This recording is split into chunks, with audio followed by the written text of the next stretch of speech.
Degree Net Podcast. Third Degree, the Third Degree Net Podcast. Third Degree, the Third Degree Net Podcast. Third Degree the Podcast is brought to you by listeners like you. If you enjoy Third Degree the Podcast or any of our coverage on thirddegree.net or our social media work, why not join us at patreon.com/third degree. Give us a little support, whatever level you might like to lend a helping hand. And if you join us at the Three Amigos level, you can join our terrific Discord community and all the great fans there. thirddegree.net, patreon.com/third degree. Thanks again for your support. Well, hello there, DFW area soccer curious human being. Welcome to another episode of Third Degree the Podcast. Today on the production, we've got a couple of FC Dallas games to talk about. Dallas Trinity's big oopsie and how much that's going to impact their playoff chances. And also Texoma was back in action versus a recent FC Dallas foe. We'll get to all of that here in just a few minutes. But there he is. First off, Dan Crooke. Howdy, Dan. Hello. Hello to you, too. And your hero, my hero, everybody's hero, editor, founder of thirddegree.net, and the original soccer influencer himself. It is Buzz Carrick. Come in, Buzz. Hey, Peter. See you mixing the curious back in. Like people like that, I guess. I guess it's just going to have to stick. Yeah. We got to land on some. I don't want to workshop it forever, Buzz. You're going to change it up every week? No, I think that's it. I think Yeah. I thought about it a lot while I was running around, and I think we'll leave the curious in because that's funny to me, and we'll just broaden the curiosity to the full Dallas-Fort Worth pro soccer spectrum. The full spectrum, yeah. I'm with you. Yes, how about them apples? All right, very good, boys. Well, as predicted, as mentioned, we've got lots of action to talk about. First off, 2 FC Dallas games, the Open Cup win over AV Alta, and the very frustrating home draw against Real Salt Lake. Buzz, let's talk about the Open Cup game first, as Dallas went on to win that one, although I think it was frustrating in its own kind of way, wasn't it? Oh, well, wait, what do you think? What did you think was frustrating? Well, based on now, I should say this. I didn't see the game. I just think I read the reviews and watched some highlights. I was under the impression that maybe Dallas could play a little better and be a little bit, but maybe I just didn't see it, and I don't. That's why you should tell everybody how the game went. Just don't listen to me.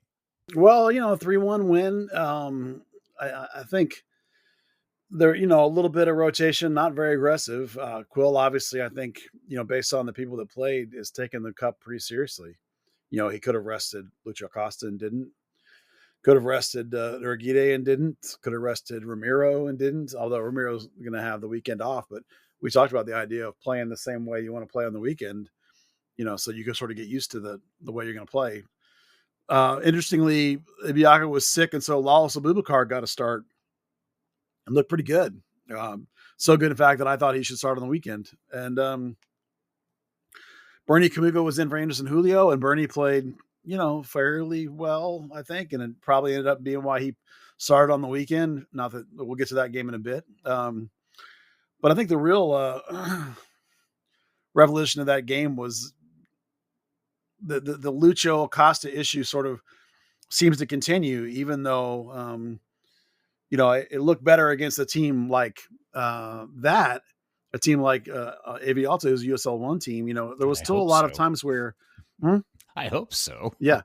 There was a USL1 team. Right. There were still a lot of times, though, that, Lucho would get the ball and he would just sort of dribble forward. Except against this team, of course, he was able to beat a couple of people. But those, there wasn't a lot of, interconnected passing up in the front. The ball, the one thing I did like about that game is that the ball from FC Dallas was moving very sharply and very quickly. But again, granted, there's more space at this level against this kind of team. So, I think it basically was they took care of business kind of night. Did what they had to do to get a win against a not very good team with a little bit of rotation. Oh, yes, and they had a bit of a scare in the goal they did give up, by the way. Yeah, Michael Collodi got the start, and he got caught, out, and they scored about a 60-yard goal. He does play a very high line, Collodi. He comes way out like that. I've not seen him get caught that way before.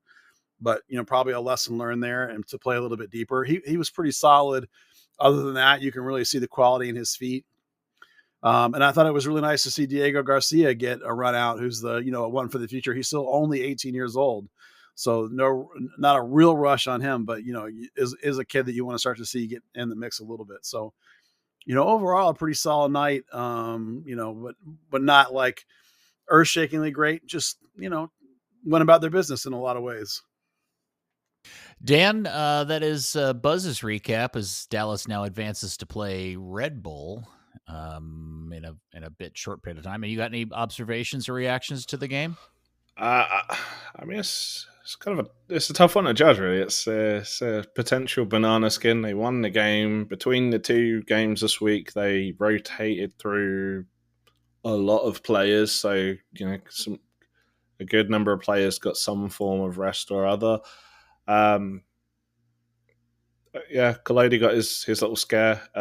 Positioning maybe not really the big deal as much as how he kind of addressed the ball. It looked like he was just figured the shot was going wide and then realized, oh shit, I actually do have to chase that down now. Good to see Diego get his debut, a year after we talked about how good he was in preseason. His face must have been hurt, and he was trying so hard to talk through a smile. And Quill had a great quote afterwards where he said, I don't really care if he makes mistakes because how much he hustles to get behind the ball. Something, and then he used the word warriorhood, which is a new one to me. Yes, I saw that somewhere. Where do we need to break that word down and figure out what that means? I mean, it was all it was. It was like, it's how hard he hustles to get back. He's just a worker. Like, it doesn't matter too much if he's going to turn the ball over because, let's see, what was it he said? So if you look at what his response to turnovers was, nobody gets behind the ball harder and faster than he does. So that's his response. Mentality is top level. And that's why I don't worry about his mistakes because of the warriorhood behind it. Like, that's awesome. I think you have a new shirt. Yeah, warriorhood. Yeah. You're going to think about how to do that one. But I mean, for an 18-year-old kid to be like, hey, look, he's going to make mistakes, but like he's more than making up for it in his response. He's not letting his head drop. That's incredible in itself. Buzz, it should be in the old English font they've been using in their promo items with the weird fade on the first few letters. Warriorhood. That render it almost unreadable more times than not, but that would be funny to me.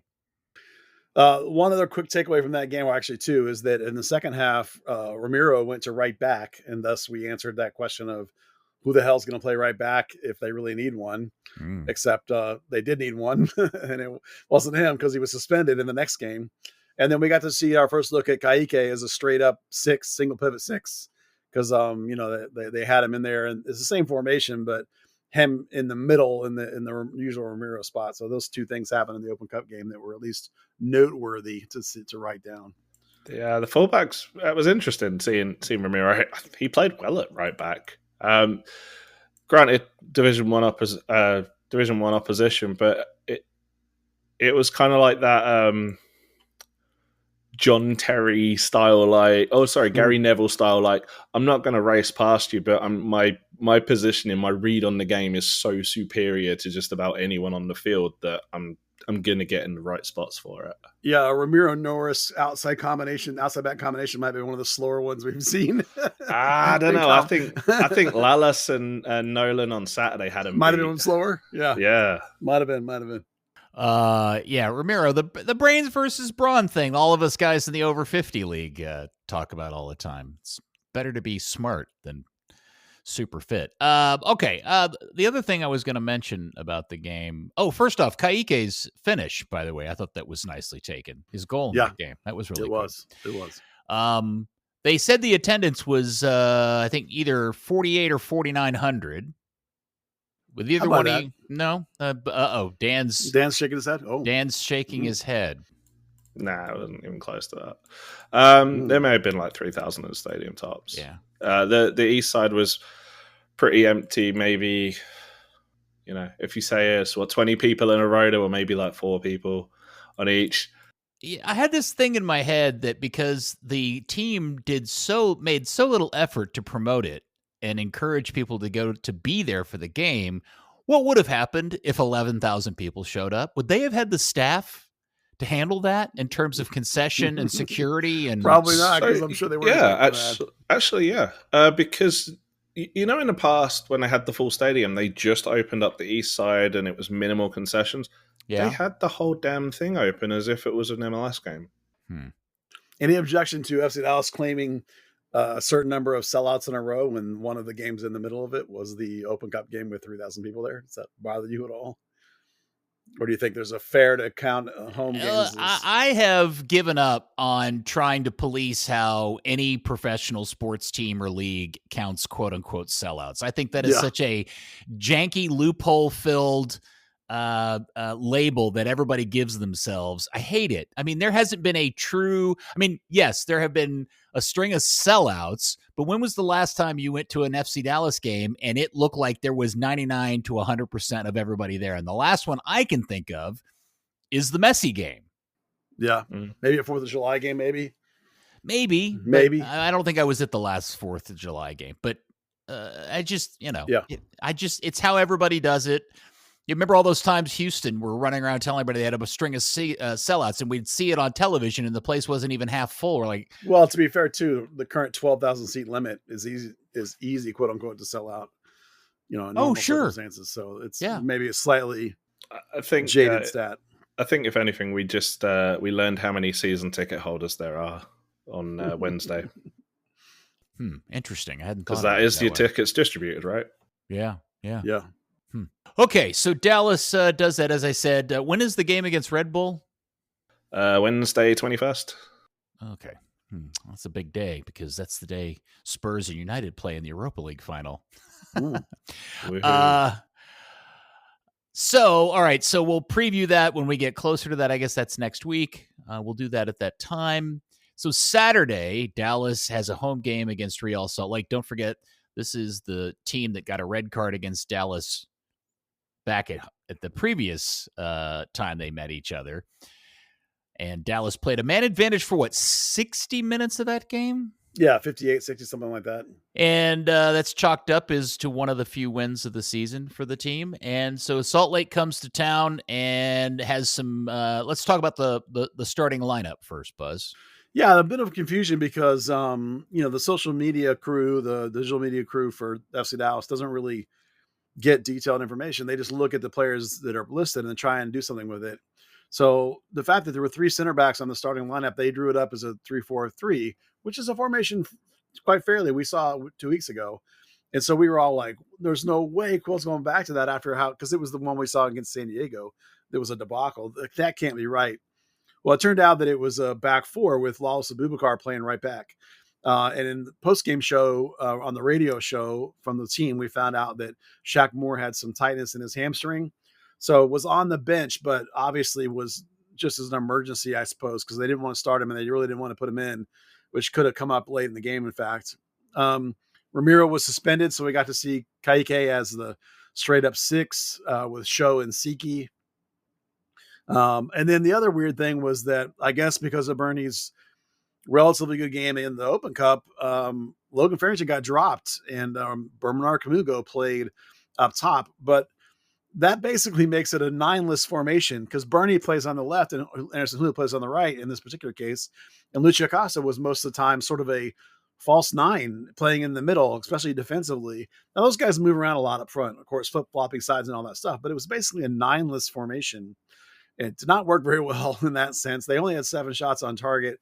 Not on target. Only had 7 shots total, and only 2 of them on target. And that's being up from the 58th minute on, Dan, with the red card.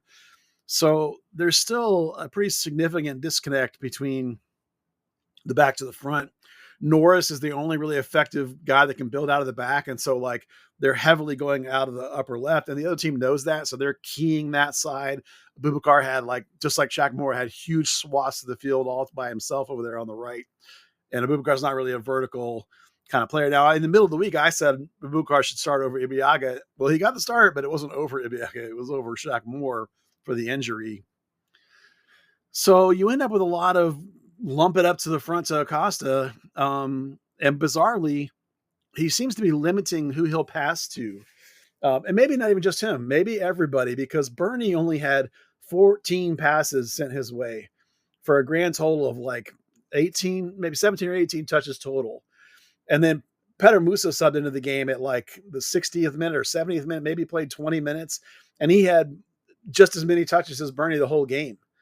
So clearly, like, you know, what Bernie does when he gets the ball is okay, but nobody wants to give him the ball. And maybe it's because he had 3 turnovers in those 18 touches, but he also had almost as many, you know, creative creations as Lucio Acosta did too in that same amount of time. So you're getting kind of a hit or miss deal with him. And maybe that's why no one wants to pass him the ball. But if you're going to play without one of your players, you're sort of making yourself a man down, self-inflicted, by not using all 11 of your players.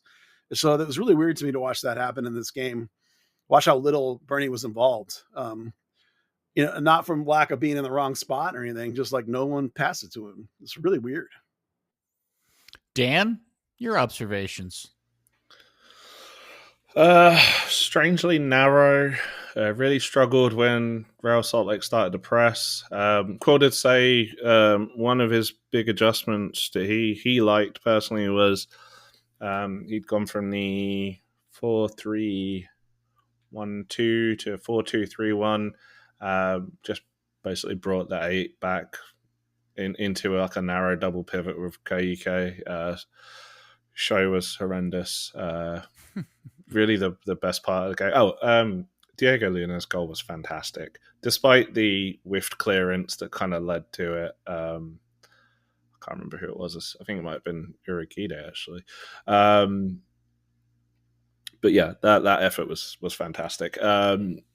Most important part, obviously, was Paxton. Yeah, I'm glad you brought that up because I was going to mention that. I'll save it to the last. Diego Luna's goal was top-notch, and that's the kind of stuff that he's capable of doing. And I'm sure Salt Lake fans are frustrated that they're not better. I will say, getting more out of him. They did really well to keep him quiet after that. The second half, he was, you know, he was pushed out so far wide just because they gave him nothing in the middle. I was out of town and I happened to forget because of the time change difference that the game had started, and I popped it on at about the 15th, 20th minute, and I watched it through halftime, and I thought, first off, I could not figure out what formation the team was playing for all the reasons you mentioned, Buzz, because what a weird midfield 3 that he's got in there between Ensebling, Kaike, and Show. Like, that just feels like death to me. Those guys all got bypassed considerably. It's like there's and then it's just more, man. Look, I don't want to be that guy, but I just think this team is terrible. They can't get the ball past midfield with any consistency. The Lucho Acosta problem is it's more than a problem, Buzz. This is like a full on health crisis. It's bad. It's not, it's, I was reading through Doyle's top 20 thing today, and Doyle's entry for FC Dallas just said, I'm done trying to figure out what this team's trying to do. And I agree with him because I know everybody thinks this is better than Nico Ball, and I'm sure in many ways for many people it is, but to me, it's just another mediocre season that they may or may not make the playoffs, and I don't see the pieces in this roster that means this team's going to correct it and turn into some sort of playoff contender. Now, all of that said, all of that was wiped away, and I just felt nothing but happiness and joy and glee and the sports tier when Paxton Pomacall stepped on the field and played really, really well for the short amount of time he was on the field. I just thought that was the best part. Everything else was crap, but it doesn't make any difference because Paxton played again. Yeah, Paxton's passing was phenomenal. Just when he came in, he instantly enlivened the game. He did his old thing he always does where he sneaks up behind guys and pokes the ball away. He was doing that. Trademark Paxton. Yeah, just his command of the field and his presence in the field was so significant compared to Ensebling in the middle. Granted, they changed formations to a 4-2-3-1, and they were up a man when he came in. So low pressure, we shouldn't get carried away with the limited minutes he got in a limited pressure situation. Like we're going to be really excited about what he's going to provide down the line, but like over the next week or two, we shouldn't get carried away thinking like it's going to revolutionize the team. There's basically from the back four, there's really not much ability to play out. And Lucho Acosta is not really connecting with anyone up front. And there's really no connectivity through the middle. It's kind of a one-dimensional team, and it has been all year. They really are desperate to get some eights in there like Paxton, like Sebastian Lletget, perhaps, and get some connectivity. And it'll be a fascinating question over the next month to watch those two guys versus Show versus Delgado, who seems to be falling really far down the bench, versus Siki versus Kike versus Ramiro. Like, who's going to get in there, and who in the world, and how the world is the front going to work? Because Quill was raving about his favorite formation, the 4-2-3-1, for the last part of the game. But again, they were up a man, so like it looks amazing, great, but they still didn't score. They still didn't create a lot of chances, and they still tied at home against a team behind them in the playoffs, not the playoffs, in the standings. Excuse me. So, like, you're supposed to beat teams like that on your home field. You're supposed to beat a team on your home field when you're up a man. So they clearly have major problems, and Quill is obviously really grasping at straws trying to figure out what to do. But what you're looking at is a team that wasn't built with a plan. It's just a bunch of players poured into a bag and tossed on the manager's desk, and he's got to try and figure out what to do with it. There's no cohesion. There's no clearly defined pieces that are supposed to play this, that way, that other way that fit some sort of scheme. It's just a bunch of pieces put together in a bag. And it's like, it's no wonder it doesn't have any cohesive flow or shape or concept, and that he has no idea what to do with them. You were so close to saying dudes. I was going to say, actually, yeah, Quill did say that he feels like Paxton's going to make it a completely different team with the quality he brings in linking up play from the midfield. So, eventually, you've obviously, you've obviously still got you've still got to make that connection, Lucho, to Peter Musa, the wings to Peter Musa, however you want that to go. But obviously he's going to start factoring in a little bit more. 10 minutes on Saturday, maybe it's 20 next, maybe it's 30, and create those opportunities to get in games late. My other observation, and I saw this in the highlight when I went back to watch the highlights, and if you go watch the ones either the league or the team put out there's a moment where Lucho and Musa's on the field at this point, and they're at midfield, and Lucho, I think it's Lucho, makes a kind of a square ball that I think he thinks is supposed to go to Musa or somebody else, and it just is immediate turnover. And the reaction is absolutely zero effort from either Acosta or Musa to chase back and help recover the ball. They both stand there and look with their thumbs up their ass. And this is something I'm starting to see more and more out of different personalities on this team. And I think Quill's starting to have a problem with people acting. What's his favorite thing to call these players?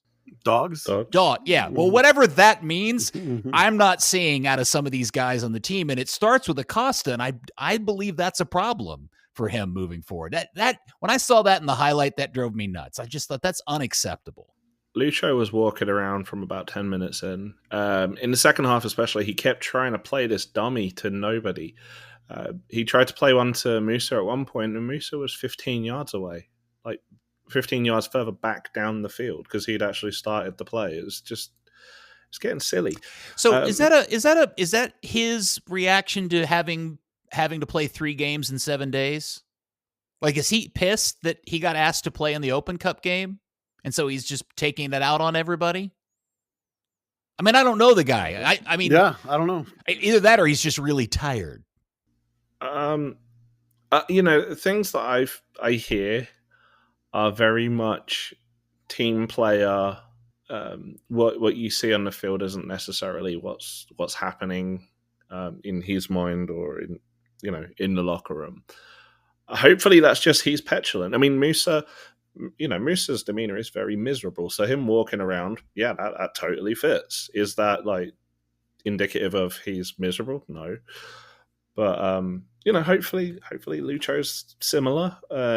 It would be really nice if he balanced out some of those frustrating moments with a moment of brilliance. But this is what people in Cincinnati said to expect.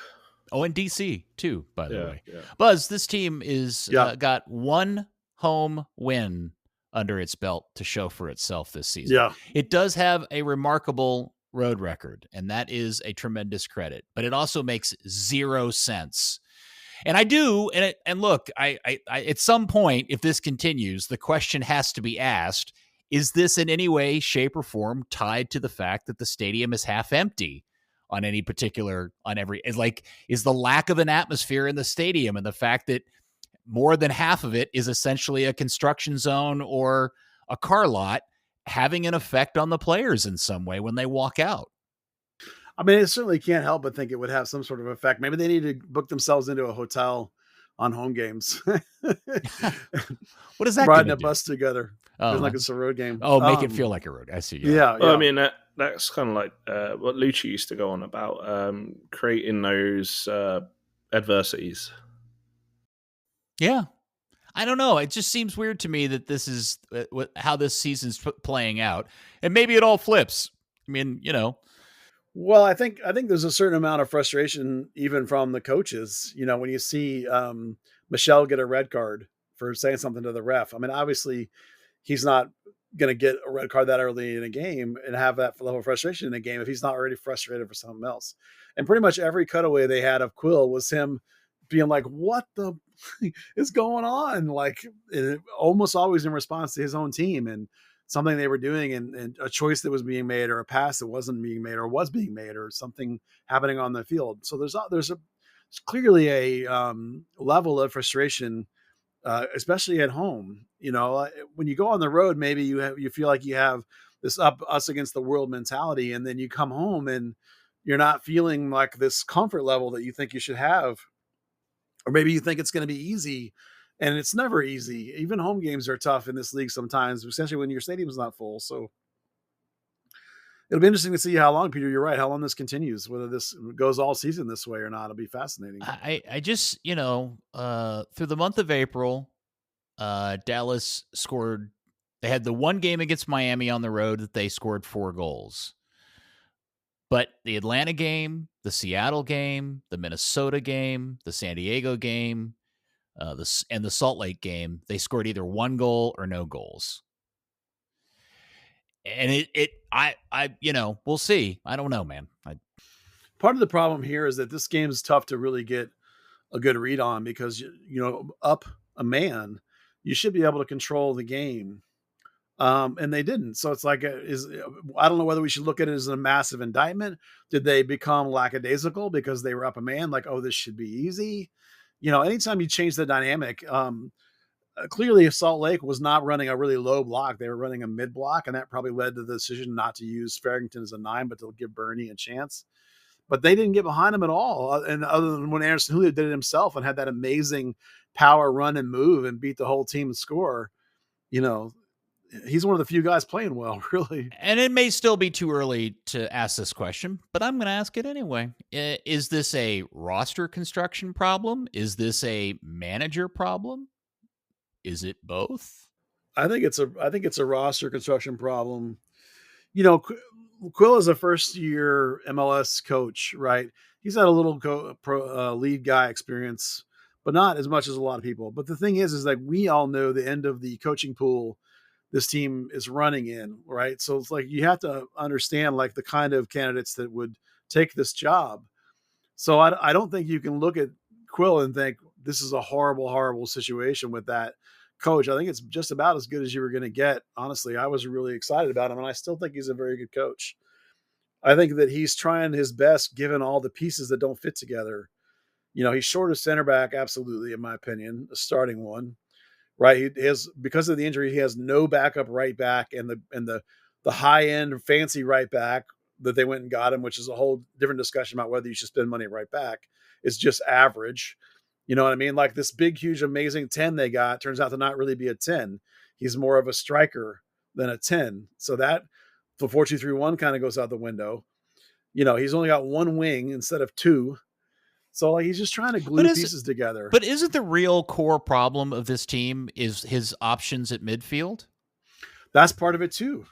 See, I think that's the bulk of it. I think the biggest problem with this team is that the reason why they can't get the ball past midfield is because they don't have the players to play through that. So they're left trying to play the ball long, and they're not good at that either. So again, that's not coaching. That's roster construction. You know, okay. I mean, Quill was hired.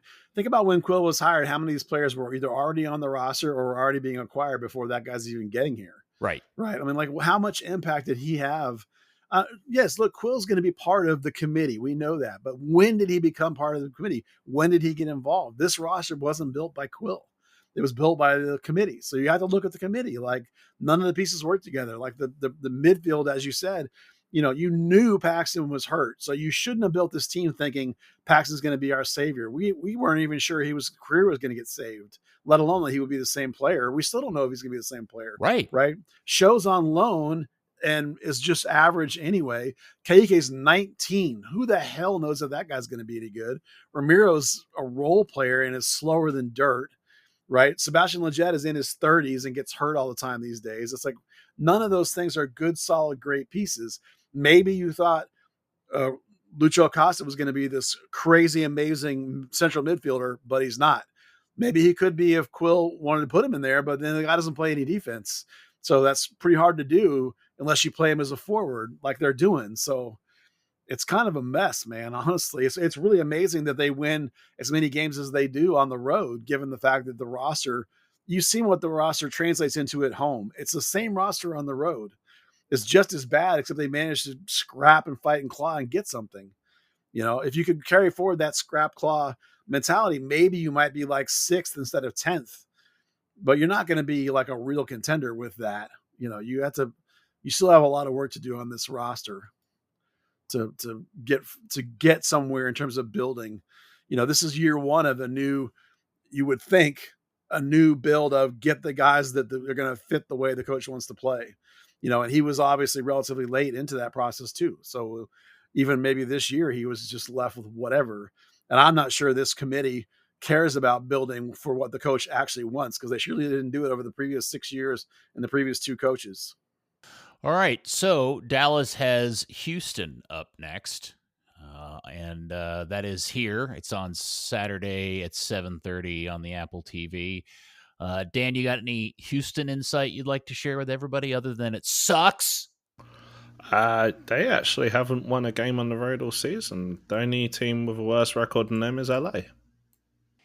It's the with the immovable object versus the inevitable force, whatever that phrase the is. The suckable object and the shitty force. Yeah, something like that. Yes. They have got a game this Wednesday at home to Minnesota, so hopefully they get run into the ground and tire themselves out a little bit. Dan, it's the Texas Derby. This is when you throw everything out the window. Well, that's the good thing for FC Dallas, right? You throw the form back out the window. Hopefully, you know, that dog mentality takes over in a true rivalry game. All right. Okay, very good. So anything else you want to mention about Houston, their players, their formations, other than the fact that they've not had a good season either, and they got pounded into the ground by Seattle this weekend? Seattle was bragging about that? Nah. Okay. They're not worth the time. Okay, very good. Buzz, you want to talk about who you think Quill's going to throw out there in the next I do. Experiment? Yeah, the biggest question is Shaq Moore going to be okay to go? Do we know what the injury is? It's a tightness in his hamstring. It wasn't enough to keep him out of the team, but they didn't want to play him if they could help it. Okay. You know, he was on the bench. So like in an emergency, they could have brought him in. They really probably needed a guy late in the game, because when they were up a man, they really could have used an offensive player in that spot. But so we'll see if that can fly. You know, Ramiro will be back. So if Shaq Moore is having any kind of tenderness at all, then you could slot Ramiro in at that right back spot, as we saw. That's perfectly legitimate. You know, I think as long as you have this Lucho Acosta problem, you kind of have to go with this, you know, this diamond 4 thing we've been talking about all year. And, you know, Kaike will be in the midfield. We know that. You know, maybe Ramiro, if Moore can go, or if he chooses to go with Abubakar again, Ramiro probably is in there again. That Ezekiel will go back to the bench. And then it's too early. Maybe Leggett is back on the bench, but you can't start him right away. No way should you start Paxton yet. You want to try and he got 9 minutes in this game. Let's go to 30 minutes. So bring him in at 60-ish. I was going to say 11, but 11 to go from 9 to 11. Yes. Yeah. Okay, Nico.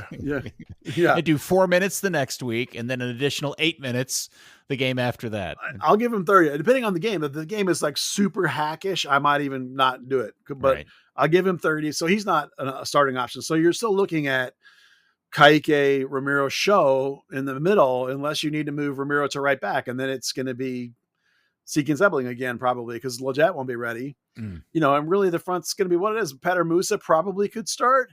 He got more of a run, so maybe you could start him because he was only out a couple of weeks. It wasn't like crazy long that he was out, so Julio and Acosta and Musa again. I mean, I don't think the way Bernie played, I don't think he would go with Bernie again. It would be Farrington if you needed to. So like, it's not like overnight, all of a sudden Quill has all these options. It's stuck with the same stuff he's had for like a month now. So only has one or two limited choices available to be making. And given that Shaq Moore has this little tenderness, he even has less options available perhaps. So it's not great. And the other thing to keep an eye on is we're probably due for a secondary jersey at home again.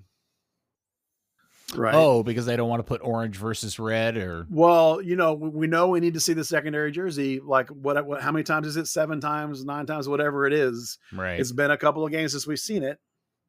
And if you're gonna go against orange, the orange versus the red, or their other jersey is purple. So purple versus the blue. They could play red. purple versus purple. You could do purple versus purple. So let's just we might see the secondary jersey we hate versus Houston's primary orange in Toyota Stadium, which will be. I just give up. I give up. Give up. Fuck tradition. Nobody gives a crap about tradition anymore, Buzz. I'm just saying that tradition is for idiots. Yeah, I know. Why do we care? By the way, there's a new shirt for you. Tradition is for idiots. Just for idiots. Yes. Yeah. I'm going to ask a question I've been thinking about for a while, but I've been trying to figure out how to ask this question without getting myself or you or anybody else in trouble. And I do mean this as somebody genuinely curious about this. Do you think in his professional career, because I don't know how long he's been doing this, Lawless Abubakar has ever been approached by somebody on a coaching staff and they inquired about his willingness to reduce or cut off that giant thing on his head? Oh, I'm sure. Because if a player showed up at training and was overweight and was clearly impacting their pace or ability to run or their stride or their athleticism, you'd say something about it. Yeah. And I'm here to say, when I watch Lawless Abubakar play, and now that I've gotten to watch, I mean, when he was playing for another team, it was just kind of like this thing that I noticed and was like, what in the hell is that? That's weird and fascinating all at the same time. And now that I've watched him play a lot this season, or as much as we've been able to see him play, I swear it is, I'd be fascinated to know what he would look like as an athlete if he didn't have that, whatever, I'm going to call it a burden, but it's not. I mean, it's obviously how he chooses to wear his hair. If he didn't have that. You think it affects his play? I think it affects his stride. I think it just, maybe it's an optical illusion, but I think it's probably not as heavy as you think. I mean, Beckerman had the same thing for a long time. No. Beckerman did not have it all knotted in this kind of like one giant mat that Lawless has it in. Oh, you think it's not just tied up for the game. You think it's all matted together. Well, when I saw it, I didn't know what it was for a long time, but when I saw it in person for the very first time, I was shocked to find out it's not like he has 100 dreads that he is bound together. He's had it up on his head for so long, it's all now grown into itself. At least that's what it looked like to me when I saw it. No matter what it is, it's so big on his head. I am convinced it affects his ability to run at pace and his body movement. Well, I think it's kind of strapped, and maybe you're right, but I just figure he's probably used to it by now. I can't think it bothers him that much, Like sometimes when I watch him go up for headers and stuff, the way he plays it with his head looks like, I don't know. And it just makes me wonder if a coach has ever come to him and go, hey man, you ever thought about this? Oh, I'm sure that people do I'm sure every year probably coaches say, okay, look, come on, let's cut this thing off. Let's go, but at the same time, you want to be sensitive to people's cultural, desires and all that, I mean. I have no idea. I'm speaking out of my ass. This may be a religious thing, a cultural thing. It may not just be a hairstyle choice. It may be much more than that. And if that's the case, he's chosen to do that and have it impact possibly his professional career. I guess that's his thing. And it's obviously not a big enough deal to keep people from signing him to professional contracts. So maybe, again, I don't know what I'm talking about. It's just my observation as a fan watching him. It just looks very awkward. And I feel like it creates some friction in his play that he probably doesn't need. Yeah, I don't know, man. Maybe we can ask him about it someday. I've always felt that way about James Harden and that giant stupid beard of his, because he always looks so hot when he's playing, and that just looks so uncomfortable. I remember Harden talking about that when he was young. I mean, in the middle of his career, he said that he first did that because he thought he had a real baby face. And so he grew the beard to try and look older and more mature. And then after a certain amount of time, it became kind of his thing. And at some point he was like, maybe I could kind of get rid of this now. And it was like too late. But then it was his trademark. Okay. And he was sort of stuck with it. So, all right. Well, I would imagine that hair is not that heavy and that, but what do I know? I mean, it's certainly not. What do I know either? And anybody upset about my asking the question can write me an email or contact me directly. Leave Buzz and Dan out of it. Okay. I respect his culture. I won't tell anybody what I just saw you do on the webcam, Dan. I'll keep that between you and the three of us. I honestly have not looked that closely at it. I actually thought it was a bunch of dreads tied up, but it shows you what I know. I think it is because it's banded at the top. Okay. It still looks very heavy and awkward. Yeah, it does bounce around. I will give you that, but I'm sure it does. I'm sure he doesn't even think about it anymore. I mean, he's been playing with it like that for donkey's years at this point. Yeah. Okay, so there's all your FC Dallas talk for the day, unless there's something. Oh, the other thing that we should throw in here is the news, the self-announcement that Alan Reed, the groundsperson responsible for all the nice soccer fields, both in the stadium and around the stadium, is leaving his post with FC Dallas to take a role with, curious question mark over my head, the Dallas Cowboys. Yeah, so I can't help but wonder one of two options. Who play on turf. Yeah, well, they have a grass field. So are they in the market to develop more grass fields for some reason? The Cowboys? Unknown. Maybe they want to develop some local football. I don't know. Or is this a World Cup thing? Is he going to be involved with the grass for the World Cup for the next 2-3 years? See, the question I have about that is, because that was the thing everybody's reaction was, this has to do with the World Cup. Well, then why would he be a Dallas employee? Because that's a FIFA thing. The field is installed and managed by FIFA. Because it's at AT&T Stadium. I don't know. I mean, like I said, I did have the thought that someone told me the Cowboys have one grass field. They do. It's outside. And maybe they want to develop more grass football fields for some reason that we don't know about. I wondered if this is some sort of weird peek into what may be going on with the NFL and the Players Association, because obviously the Players Association have been demanding grass fields even in some of the indoor facilities. And I'm wondering if the Cowboys have been quietly discussing making the surface at AT&T a grass surface to kind of accommodate some sort of rule change or something that's coming up with the Players Association. Yeah, I don't know. I mean, that seems ridiculous. And I mean, the important part is that this is a loss for FC Dallas. I think this guy's really good at growing grass.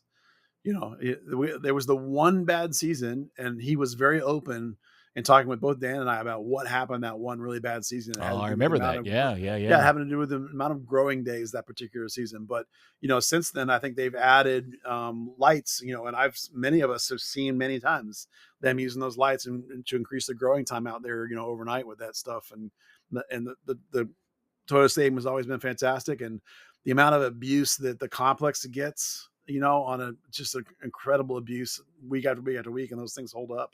So I think that dude really knows what he's doing. I mean, I'm not a grass expert, but I've always wanted the Athletic, when they do their player quiz and questionnaire every year, I've been dying for somebody to get them to include questions about surfaces across MLS. Like, what is your favorite surface? Which is your least favorite surface? Questions about turf versus grass, et cetera, et cetera. I would love to know that because I've always been curious as to where Dallas's field stands in the hierarchy of MLS surfaces. And I mean, obviously the Cotton Bowl used to be the king of all kings, the best. Yep. And I don't know where Toyota's stadium stands there. Well, you just had to look at that San Diego field, 2 weeks ago and how trash that thing was. Yeah. And then compare it to what you will see at FC Dallas, particularly non-football season. During football season, there's some lines on it, but it, relatively speaking, holds up really well, even in football season. And that gets a remarkable credit to Alan and his crew. I mean, they did a great work over there.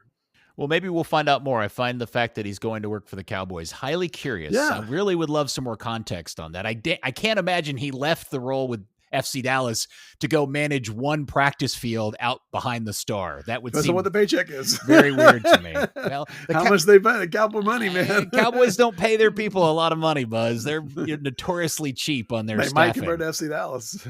Oh, fair. Okay. Yeah, maybe. Everything's relative. Hey, quick thing on FC Dallas I forgot about from the game on Saturday. Michel gets sent off. They always have a coach up in one of the analyst booths. So it used to be Ben Cross when he was here. Now it's Matt Watson. That red card comes out. Matt Watson sprints down to the bench. Michel sprints up to the booth. They just do a real quick swap. It was, a little bit of an interesting one. All right. Well, very good. There you go. So Dallas currently sits in what place? I don't have the standing. 10th. Outside the playoffs, but it's all very compressed still. Yeah, I mean, we're still looking at a Western Conference that's the separated by 8 points from 14th to 6th is 8 points. But man, how much are we all quietly just sitting back and enjoying the fate of the reigning MLS champions, LA Galaxy? Wow, who have not won a game in the first 11. They ended up losing a game in which their opponent had an XG of 0, and they got stomped this weekend. Was it 7-0? Yep. 7-0. Yeah. They tied the biggest margin ever in an MLS game, code held by the Dallas Burn. 8-1 to the Galaxy. To quote Mark Cuban, "Oh, too bad." Oh, too bad. You know what? I bet Atlanta United's really excited the Galaxy don't have a single win because it's masking the fact that Atlanta United is in 14th. Yeah. Well, the other thing about the Galaxy is that it all very much reflects how much Ricky Puig was like. He's the dude. He's that good. Yeah. And that makes it even more remarkable that they went into the year knowing that they were not going to have him, and they were cool with that. And they didn't try and replace him. Well, I think their roster situation and financial cap situation is so bad. Hey, look, they got an MLS Cup out of it. Like I would, if Dallas, if the Hunts went all in, quote unquote, not Jerry all in, but the rest of the world all in, and went out and won an MLS Cup, and then the team sucked like this the next season, I'd be totally fine with it. Yeah, they had to do some things similar to what Dallas just did. I mean, Dallas just had to trim out all this stuff out of their cap, and they had to do the same thing. And it really hurt them. Dallas was able to sort of make a couple of moves and kind of rebound a little bit, but we'll see in the long run whether their method was more effective than Dallas's method, and they got a cup out of it, as you say. Yeah, they're much more. Their 11th cup, by the way. Yeah. Well, they won a lot when there was only 10 teams, but still, they did it, and nobody else did. Bruce and Siggy, I mean. All right, we'll move on to other subjects of DFW Pro Soccer as Dallas Trinity. Oh no, Buzz. What happened to the girls against DC Power? They actually went up 2-0 and let them come back 3 goals in the second half. It's not good right now. Not good at all. Defensively, they're a mess. Amber Brooks had a pretty poor game, they're in trouble when that happens because she's their most important player, especially with Missimo out for the year. They're 1-3-1 in their last 5, 4 points, and they're dropping like a stone in the standings. Now they had such a separation that they're still third, and they're still right now going to be in the playoffs. But they got 2 games left, and if they don't Spokane is right there on 38 behind him, and so is Brooklyn. And Brooklyn had a really terrible second half too. So Brooklyn and Dallas are racing for that 4th spot to see who can hold on and get that. And Fort Lauderdale has on 34, they're 6 points back. So they would need to win out and have Trinity lose out, which is maybe not necessarily going to happen. But, they got some work to do, man. They got to figure it out or they're going to fall out of the playoffs. They really are. It would hard to believe that one of the top two teams at the break, one of the two may not make the playoffs. That's how crazy the second half of the season's been.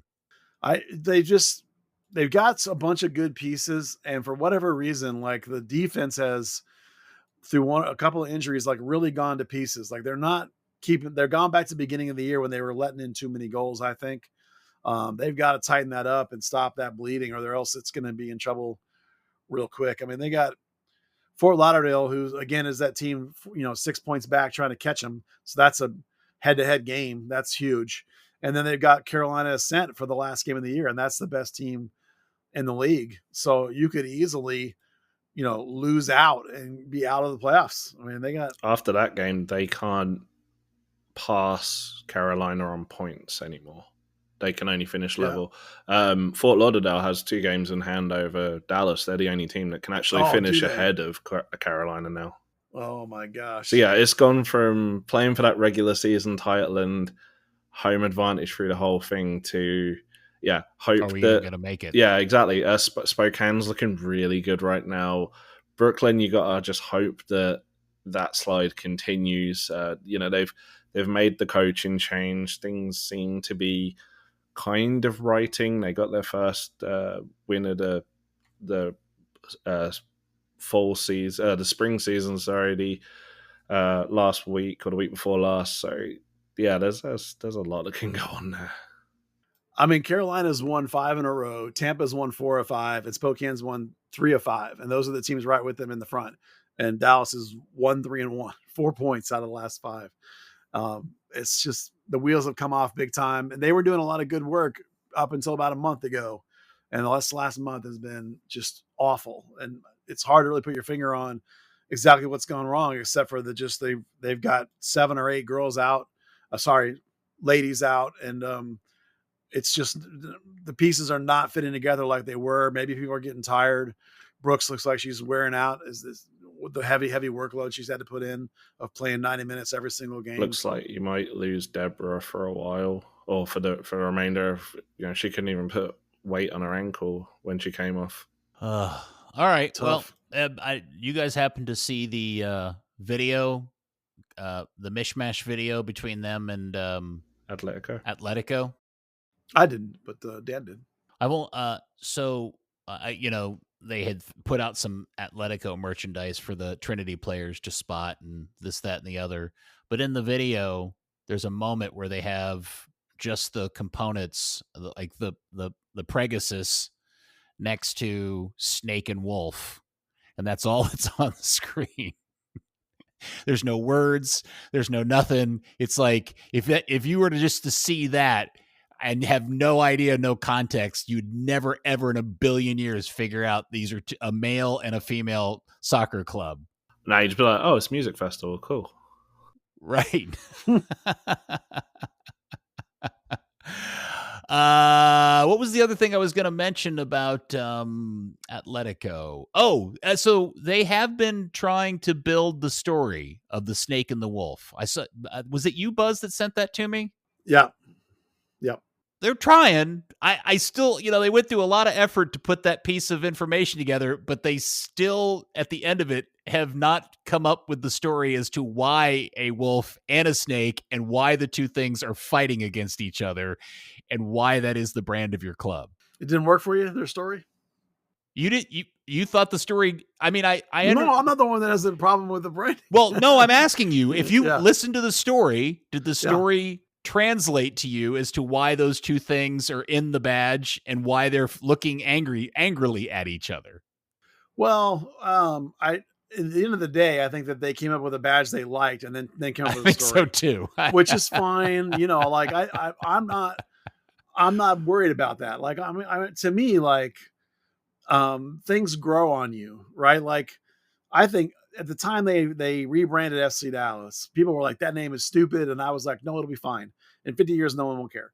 I think the badge is stupid. So like, to me, like, it looks like a cartoon. This one doesn't look like a cartoon. I like this one a lot better, but at least the cow, we understood why there was a cow because of Frisco or whatever like that. So why the two animals are sort of fighting, I don't know. Why is the cow looking to the right instead of the left in the FC Dallas logo? I think we know the answer to that. I mean, at some point, yeah. I don't know. Have you met Clark Hunt? Yeah. At some point, you just do a thing you like, and then like you hope people like it. And I think that's for me. That's the thing with this one is like I don't really care why. I fully confess and admit to getting stuck in on a point that makes probably nobody else on the planet Earth cares about. Yeah. I can't imagine because in the video, the same video with the Trinity players, they did a close up of one of the screen prints of that logo on the shirt, and it's more of a vector. It's not all the full gradient and everything. And it looked multiple versions, and it looks really, really. I was like, okay, this is really cool. I like it. I just wish it had Atletico Dallas around it. Yeah, I wish it was incorporated into the badge, and they weren't just trying to leave it to Snake and Wolf. For me, that the one embossed logo is the one that doesn't hit. And I think that, when we're 2 years, well, not 2 years anymore, a year and a half from them playing, I imagine there'll be some evolution in terms of their use of that logo as they try it and like get it out to the public, just like FC Dallas has migrated towards the shieldless bull. We see that a lot more in their branding than we did. I mean, it was like a decade or 15 years with that brand before we saw that just the bullhead without the shield on it. So I'm not too worried about it. I'm with you. I know what you're talking about, but like at the end of the day, it's not something that bothers me. Yeah.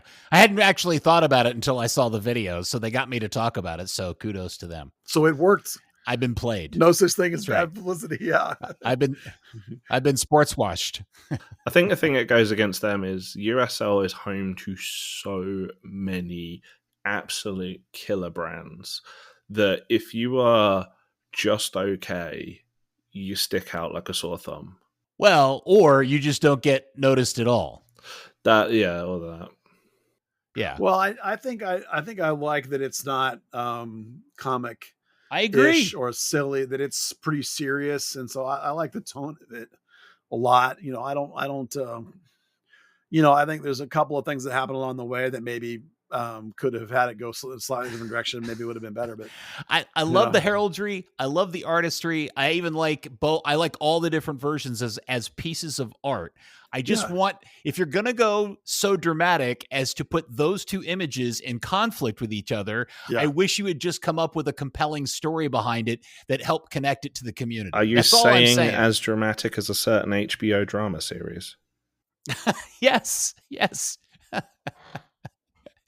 Maybe what will happen is they'll be really creative and they'll come up with a YouTube short of the Game of Thrones clan that got edited onto the cutting room floor, and it'll be some story behind that they decided to adopt and turn it into a soccer it's Starks versus, I don't know who the snakes are in Game of Thrones. Starks versus somebody. There was the Red Viper.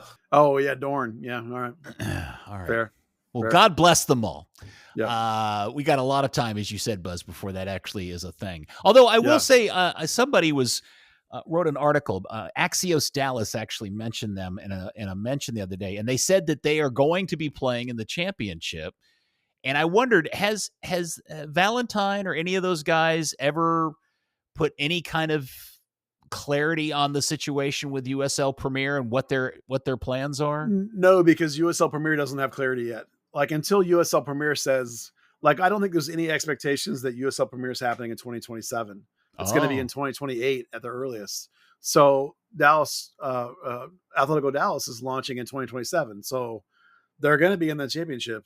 I mean, it seems for 2027. And then we'll see when we get like an official clarity, an official launch, an official, like, here's what, we don't even know if it's USL Premier. It's USL something. Well, that's what we just call it, because that makes the most sense. But we don't know what teams are in it. We don't know what year it's going to start playing. Like until there's some answers on that, then Atletico Dallas, and I'm not speaking for them, but that's what it'll be, is like at that point, they'll probably make some announcement, because I'm sure there'll be some rule, because probably half the teams are going to come out of the USL Championship. So it's not like you're going to promote just 2 teams or whatever. You're going to pull like 6 or something out of the USL Championship. So it's like if they start the USL Championships, that's perfectly fine and normal. I'm sure the idea will be that they'll be ready. I would guess that they'll be ready to go to, because this is DFW, right? Top 4 media market in the nation. If the USL Premier is happening, I'm sure the Dallas team is going to want to be in it. I'm sure USL will want a Dallas team in it. This is a massive, massive media market and population center, Texas and Dallas in particular. Did it ever dawn on anybody that if Garland debuts in a stadium with 15,000 people, that in its debut season, it could have higher attendance than FC Dallas? Yeah, I know. Assuming, because the stadium obviously will still be under construction at that point. Yeah, I mean, they'll open, if they open with a 15,000 seat stadium, yeah, they'll be a bigger stadium than FC Dallas in 2027. All right. North Texas hasn't played since the 2nd. They've got Houston themselves up on Sunday. Anything you want to mention about that, Buzz? Not really. John Gall definitely is prioritizing wins, and prioritizing defense. They have a bunch of kids that have gone down to play in various MLS Next, academy stuff, because they've got this big flex tournament this weekend, and they're going to have the playoffs coming up soon, about a month from now. So you're gonna maybe in about a month and a half, you're going to start seeing a turnover in that roster as kids that are seniors in high school have started heading off to college. So there'll be some mid-season tweaking and changing, as always happens, and a new sort of crop of kids coming in. And so that's ahead a little bit, but right now, nothing much going on with them except just trying to keep playing and trying to get towards the top of the standings. And featuring their 3rd tie in their last 4 games, Texoma went out to California and got a 0-0 draw out in Cali against AV Alta, the same team FC Dallas defeated midweek in the Open Cup. Yeah, they got a cool quick scouting report on the team they were going to play on the weekend, I'm sure. To be fair to them, like, they still haven't won a game, but this graphic was on the broadcast of their first 4 games. They were 0-4-0 with a -10 goal difference, and their last 4, they actually tied 3 or 4, and their goal difference has gone down to -2. So they are improving. It'll really help them if they can bring back Brand Padilla. His 25-day or 20-day contract, whatever it was, ended. I think he was their most quality player. He's not their most important player, but he's their most quality player. He's from a higher level than most of those guys. I think it would really behoove them to get him back if they can. He's keep in mind his day job, quote unquote, he's the general manager of Foro. I don't know if people know that. That's what he does for a living these days. I mean, it's only been like 6 months that he's had that job, but that's what he does. So, other than still play, obviously, he plays for Foro too. So they are improving, and they got Union Omaha this weekend. And I think the most interesting thing is that there's a web page that was circulated around where they're looking for more investors. Texoma is. So it'll be interesting to see how that goes. If they need more money, maybe things aren't quite, they're drawing like 900 people maybe up there. It's maybe not, and it's sort of dwindling a little bit as they haven't been able to get any wins. So all is not rosy for Texoma, but it'll be interesting to, as always, it'll be fascinating for us to watch how that team evolves. And we really would like to see them get a win here at some point. Actually, I bumped into Simon and Ben going into the game on Wednesday. Chatted to them for a bit. They said things are definitely on the field moving in the right direction. It feels like the roster is finally getting to a stage of completion. They had a long wait on quite a few visas. They just confirmed Luke McCormick last week, who they'd been waiting on since March, I believe.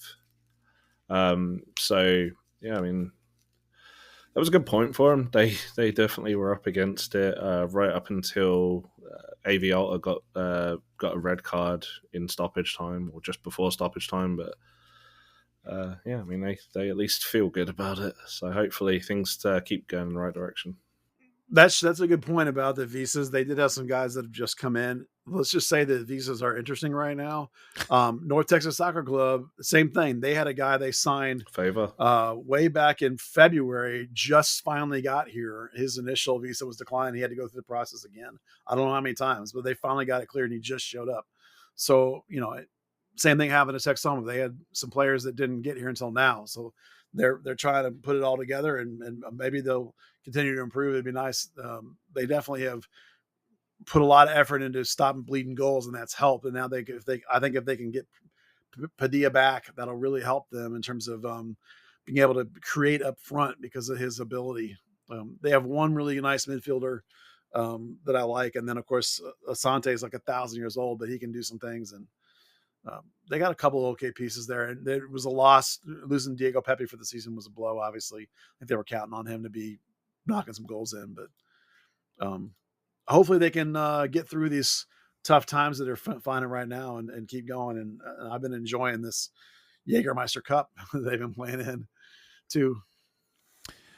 All right, boys. Anything else you want to discuss, debate? Yeah, a little bit local. NPSL Oh. started back up this past weekend. Fort Worth Vaqueros got absolutely smashed at home by a brand new club, Oklahoma United. They now get to host West Texas. Denton Diablo starts their season on Saturday at home to Little Rock Rangers, who in turn then host McKinney in their first game the following Wednesday? The 21st. Yeah. Yep. McKinney's home openers against Denton. That actually might be fun on the 24th. Denton at McKinney in the Chupacabras situation. And at that same level, the people may have forgotten FC Dallas is going to field a U23 team. They're calling it. It's at that same level for the first time ever. It's in this thing called League for Clubs. They actually have a little website that League for Clubs does. And there are actually like 4 or 5 names on the FC Dallas roster. That's, to me, the fascinating bread and butter stuff. Like 3 of the 5 names are former academy players that are in college. So I'll be really wanting to watch that. So would League of Clubs fall below USL2 and NPSL? It is technically the same level. It's the same 4th unofficial Division 4 college kids playing in the summer. It's brand new, so people don't know about it. And one of the things that's the selling point is that they have lower operating costs and lower stadium requirements. So it's not than NPSL, for example, a little more freedom, a little more pro club, and like allowing people to get these teams together. So it'll be interesting to see what it feels like and what the games are like compared to like an NPSL or USL2 game. I'm sure there'll be some differences. We'll have to see how it cooks, but it's the same in theory. It's the same level. UPSL also likes to stay at their level, but UPSL is a national amateur league. That's the league 4-0 was in, and they now have gone up to, oh crap, what did they go up to? Oh, League for Clubs. Yeah. I think. Yeah. Well, I've been trying to document the entire roster of clubs that are at least considered in some way, shape, or form professional through Division 4. And obviously I've got Vaqueros and McKinney and Denton in there, but I'm like, wait, do I need to start including all the League of Club teams in there too? But that feels like slightly different things to me. Well, remember that most of these clubs are all populated by college kids, so they're not professionals. Yeah. They're amateurs. There is a version in NPSL where there are from time to time teams that are semi-pro teams, like Vaqueros originally were that way. Like they would have the guys play for them and then guys go play for sidekicks. And it wasn't college kids. It was like Rio Ramirez. It was Jamie Lovegrove. Right. And like those teams, when they put together a US Open Cup team, it's not the college kids. Right. Even though the college kids qualified them into the World Open Cup, What I'm saying is that it feels like there's an actual business being done with like the Diablos, Chupacabras, and Vaqueros. And FC Dallas's League of Clubs team just seems like a team they put together to let kids get games. And that feels like different things to me. Yeah, it'll be very interesting to watch that. I think there's a mix of teams in that League for Clubs. So that are some of them are former NPSL teams that have that vibe of Like Hitch has got a couple of his teams in league for clubs out in California. It sort of depends on what's near you. So you're right. The FC Dallas U23 team is just a thing kind of thrown together. They're probably going to train up there at Toyota, I imagine. And there's not really a whole organization other than FC Dallas. So it's just the replacement for the UPSL team they had? No.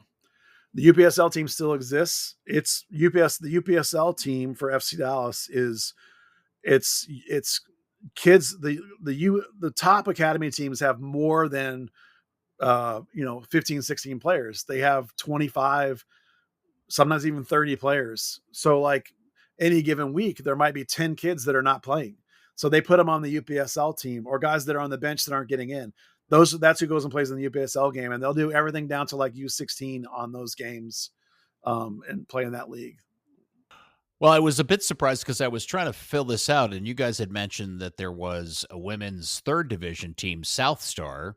Yeah. And then I saw that the Vaqueros were promoting their own women's team playing out in Fort Worth because South Star is in Fort Worth. Well, that's not the same team. That is the Vaqueras, which they debuted this, I think, is a new team as of this season. It is. Do you know that FC Dallas has a team in the WPSL? Yeah, they always have. I didn't know that. They used to have 2. So there's actually 3 third division women's teams that I can think of in the Dallas area. Yeah. At least according to the WPSL website. Yeah. Yeah, then South Star will go into the Division 2 league when that starts up. Yeah, I assume that to be the case. So yeah, you can make an argument about everything that's this Division 4 level, NPSL, USL2, League for Clubs, the W thing, the women's thing. Like, are those really professionals? Or are they just sort of semi-pro amateurs that get paid a couple of bucks? Like, at some point you got to draw a line. Like there were so many teams now that I started putting a line on, below Division 3. I included indoor because the indoor guys are like, at least on some level professionals, more so than USL2 or NPSL is, even if there's a little bit of crossover. But it's, See, to me, it has something to do with, can you buy a ticket and go to the game, or buy season tickets? I mean, the real definition is it their full-time job, and are they training 5 days a week or just like twice? Yeah, I don't know. All right. Well, it's tough to say. Lots of options. How about that? Yeah. All right. Before we go, I just wanted to throw a shout out to our good old friend Jono, one-time Inferno member, Dallas Burn fan, but has since long been relocated in Austin, and now his allegiances are with Austin FC. But Jono knows the direct line to my heart because he sent me a Blue Sky message the other day that says Mirto Uzuni, who is that big $13 million midfielder they signed from Albania for Austin. He said Uzuni is a $13 million TEDx. So you're all in. Well, here's the thing.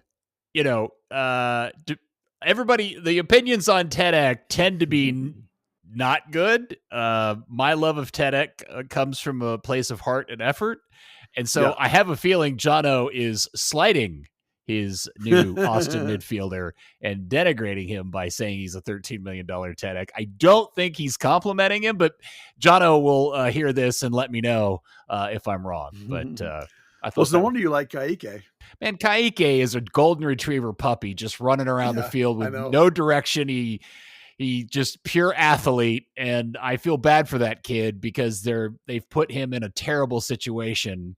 And Leggett and Paxton and everybody else can't come back fast enough because I at this point, I don't think they're helping that young man grow his career. This is what happens when you pay $4 million for a kid. I mean, is he that much more ready to play than Diego Garcia? No, but he costs $4 million, so he's playing. But you know what I mean? But that is so unfair to the player. It is, but this is the reality of Major League Soccer. Like, think about that. Like, could Quill drop Lucho Acosta? I mean, I'm sure that if you ask them, they'll probably all say, "Oh no, the coach can pick who he wants." Yeah, sure you can. When Dan Hunt's office, it's like 2 doors down, and he's in there every day. Why is Lucho not playing? Right. I mean, I'm sure. Come on. I'm sure. And you have to. I mean, and I don't know. He probably didn't need to play him in the Open Cup game. No, but I think that's as much about like Ramiro's going to be out, so we got to play him in there and get him. That's what that was about. I'm sure. Yeah. Well, And he doesn't have another 6. I mean, like after him, who's going to be 6? I'd like to think that as not well constructed this team is, there are at least enough working parts to not have to play Lucho Acosta in a U.S. Open Cup game against the USL 1 side, who are like 8th in the league, by the way. Oh, I thought you were talking about Kaique against. No, yeah, you could leave Kaique. I'm just saying. Anyway, Kaique may end up being a tremendous professional soccer player, but I think Dallas is doing him a tremendous disservice by making him play these minutes because he's not improving, and I think he's getting frustrated. And you could see the Kaique that we saw in game 1 that we all kind of giggled about is. Yeah. You can see the wear and tear starting to show on it. Yeah, I think that's fair. Well, I think that's probably why Ramiro will be back in there, I imagine, this weekend, pending, of course, Shaq Moore being able to play. And I'm with you. I was actually really surprised Lucho Acosta played in the Open Cup. I thought that was a perfect game to get him off, but I'm sure Cole's trying to get him integrated still, trying to figure out what the hell's going on. Getting Lucho off aside. Peter didn't react to that. I do wonder how much. I took note of it. Okay. Sir. I do wonder how much, and I did ask Quildas, but he kind of stepped around it a little bit. How much that 5-0 loss played into the approach to the game and players that maybe could have rested, but you wanted to see a response out of. The Cup game, yeah. Yeah, that's fair. I mean, when you lose 5-0, you have to do lots of things to salvage it. I just wanted Dan to absorb the commentary of podcast pervert instead of me for once. Giggity. Third Degree the Podcast is brought to you by listeners like you. If you enjoy Third Degree the Podcast or any of our coverage on thirddegree.net or our social media work, why not join us at patreon.com/third degree. Give us a little support, whatever level you might like to lend a helping hand. And if you join us at the Three Amigos level, you can join our terrific Discord community and all the great fans there. thirddegree.net, patreon.com/third degree. Thanks again for your support. All right, boys. Very good. Dan, thank you so much, sir. Thank you. Buzz, thank you, sir. Yeah, man. Thanks for y'all to be here. Big times next week. Open Cup game and a game after that we'll get into. And thank you, DFW area soccer curious human being. I'll figure it out. Quality. Yeah, we'll speak to you next week on another episode of Third Degree the Podcast. Welcome back, Paxton. Third Degree, the Third Degree Net Podcast. Third Degree, the Third Degree Net Podcast. Third Degree, the Third Degree Net Podcast. Third Degree, the Third Degree Net Podcast.